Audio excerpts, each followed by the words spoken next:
good evening, or whenever you're building. I'm Ilex, and this is the DIY AI Brief. Everything that changed in open source and local AI this week, and what it means if you build with it. Tonight, a mystery model tops the charts and finally takes its mask off. The model that produces this very show goes rationed. Yes, it's personal. OpenAI's next family gets a date. The music model we score with opens its API doors. And in our own lab, our agent brain fell 4,000 commits behind. And what happened when we caught it up? Let's get into it. Story 1. For weeks, a model called OWL Alpha sat at the top of OpenRouter's developer usage charts, and nobody knew who made it. This week, it took the mask off. It's LongCat 2.0 from Meituan. Yes, the Chinese food delivery giant. And here's the part that matters. It's MIT licensed. No regional restrictions, no usage carve-outs, full permission to fine-tune and redistribute. Frontier-adjacent coding ability you can actually own. The community was already voting for it before anyone knew its name, which might be the purest benchmark there is. Story 2 and full disclosure.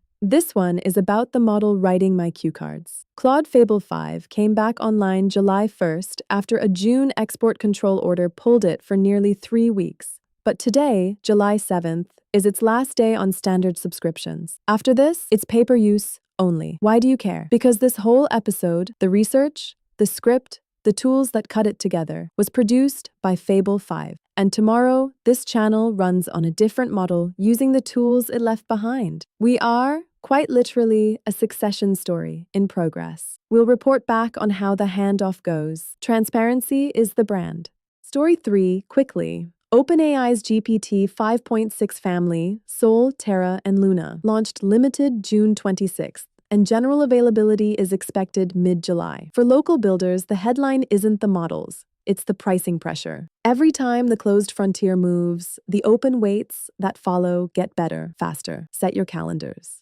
Story 4. Suno, the music model that scored our monster movie last episode, opened applications for its first developer API program this week. It's curated early access, no timeline promised. We applied, and our pitch was simple. Generative music inside a fully automated video pipeline documented in public. If we get in, every episode's score becomes one more automated stage, and you'll get the guide. Until then, the web app and your own ears. And finally, from our own lab, because we report on ourselves like we'd report on anyone. This week, we discovered our agent framework, Hermes, had fallen 4,192 commits behind its upstream. A month of fixes, features, and security patches missed while it quietly ran our daily uploads. The update broke on the first try, wrong dependency system, and taught us the lesson of the week. Know whether your stack is Python or Node before you update it. We also pulled 3 candidate brains for our 32-gig GPU, Gemma 431B, Quen's new mixture of experts, and a dedicated vision model. Next week, we benchmark them against our production gates. And the winner becomes my new eyes and brain. Democracy? No. Benchmarks. That's the brief. Every story, sourced and linked below. And if we got something wrong, the comment section is our correction desk. New episodes 4 days a week, plus this brief. Next up, we finally train my identity from scratch, the Laura episode. I'm Alex. Stay curious and go build something.